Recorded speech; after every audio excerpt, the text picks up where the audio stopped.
Hi guys, this is a TechGirl007. Today I thought to show you guys a design that's usually done using only Photoshop. It's a hollow head or a cut head effect that could be also done using a program called Canva. So I'm so excited to share this technique with you guys, and since Halloween is just around the corner, I thought what better time to create something related to the current festive.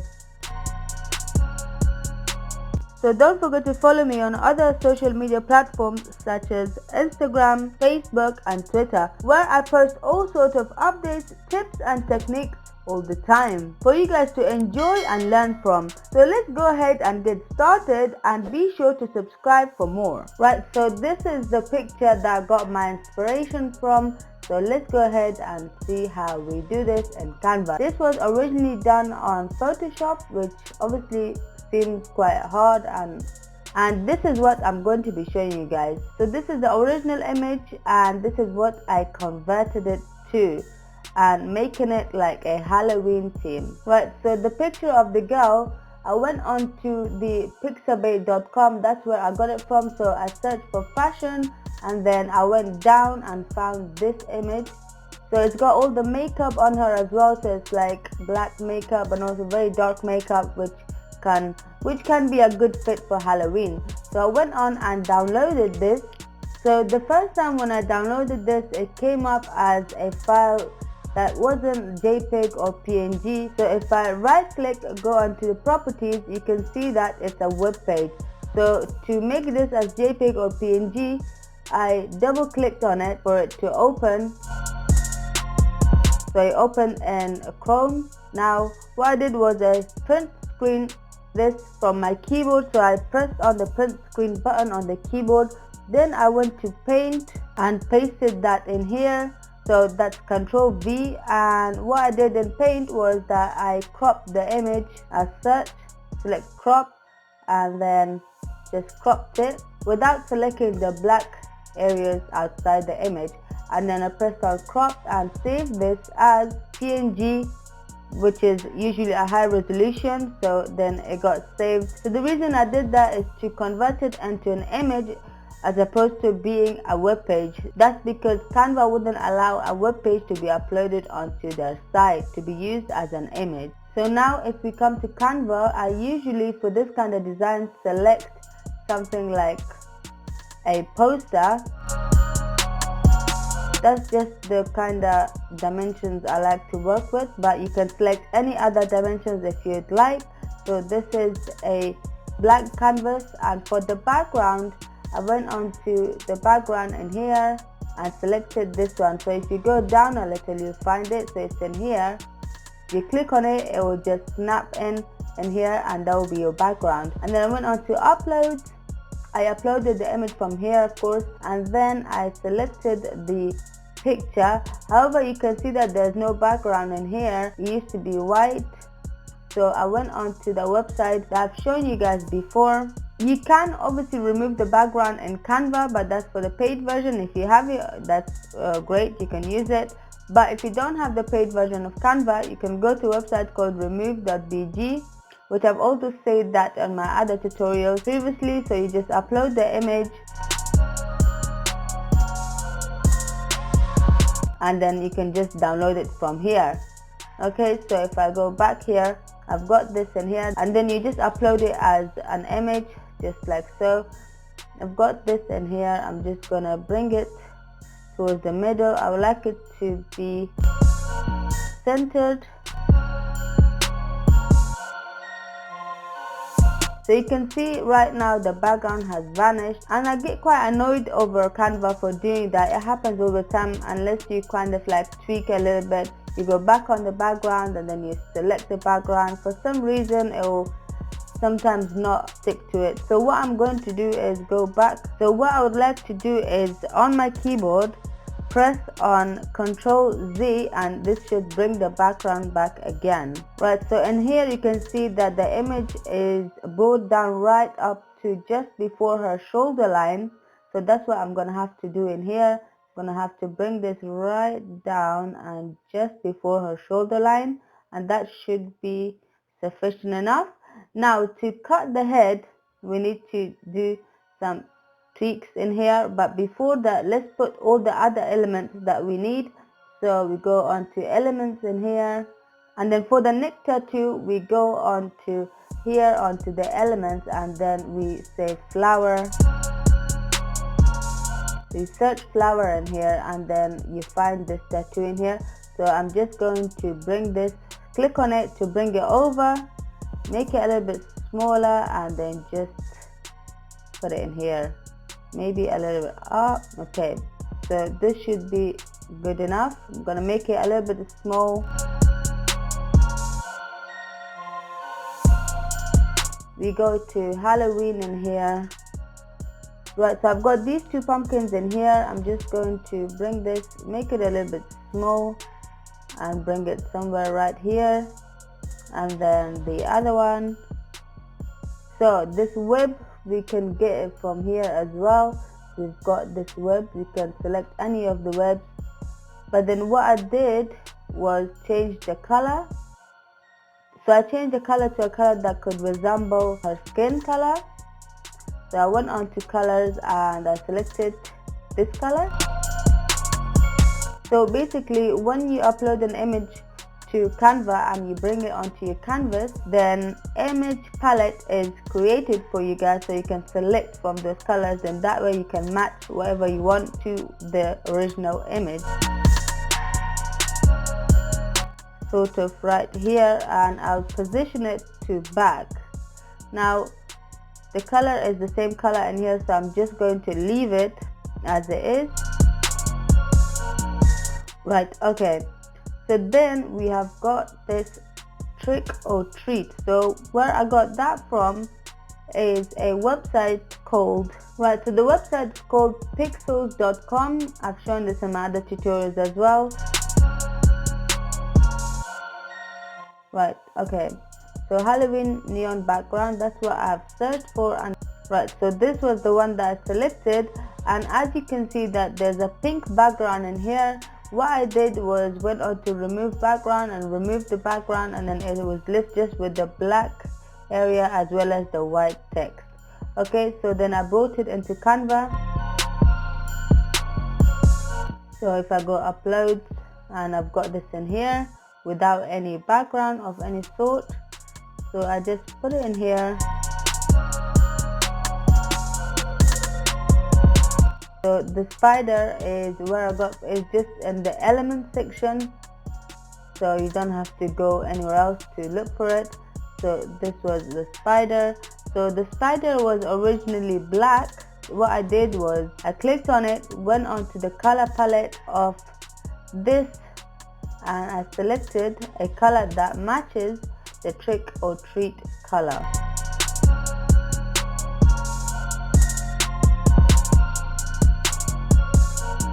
I've positioned it in a such way that it looks like as if it's hanging from the E.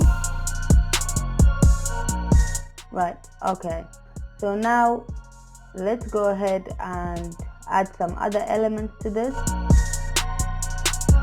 So we've got the Halloween in here.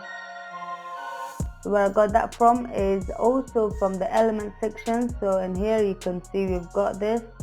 I added it here, and then I changed the color, and that's it for that bit.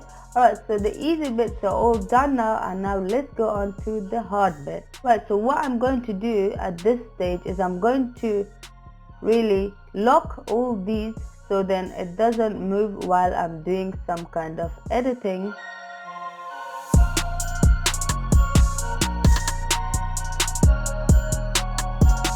So I select whichever bit I want to lock, then I just press on lock, and then I can do them individually as well if any of them wasn't selected,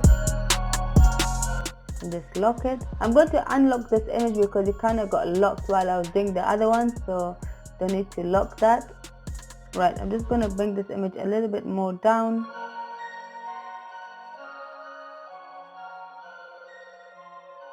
So to cut the head, what I need to do is copy this image and then paste it again, but so I need to bring it asymmetric to the image that's behind it. I need to cut this, and then I need to cut this as well, so like right at the same area where we cut that one.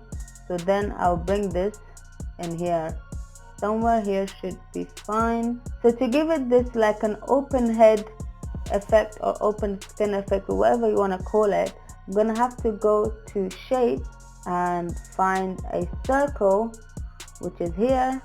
So then I need to make this small, like squeeze it in and go here, make this a little bit smaller again,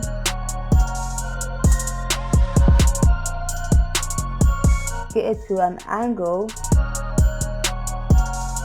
so then it looks like as if it's been opened. Okay, I need to make this small and a little thinner. Now on the head and here, because this bit is showing, I need to do a slight cut in here. Okay, right, so I'm just going to do a little adjustments to it and then you just watch me.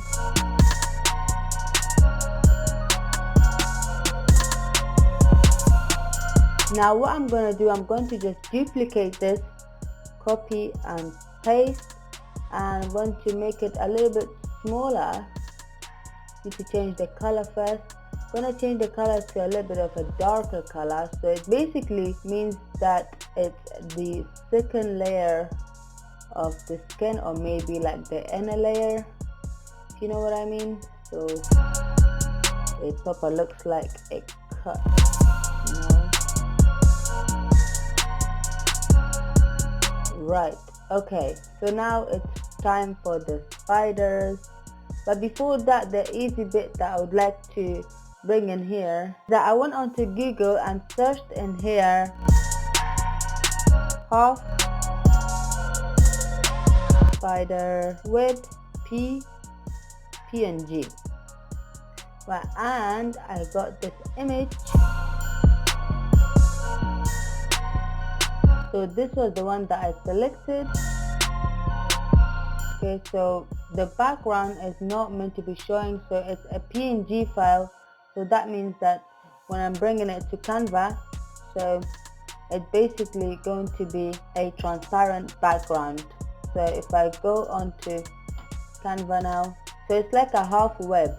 So I want to just bring it right about her head, and this spider on the left to be shown just underneath her eye. So I can either bring it a little down and just expand it like that. Right, so that's right about it.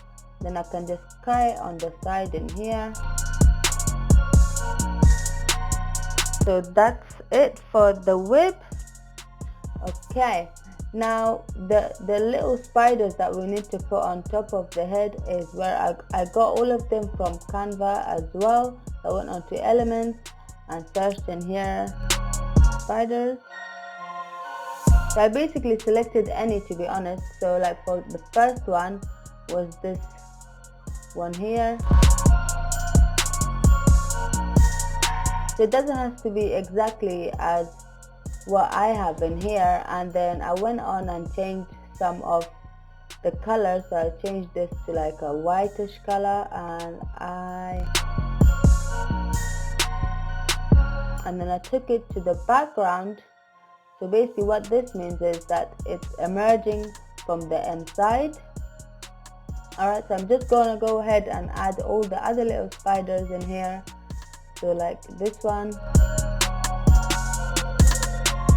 and I changed the colors basically.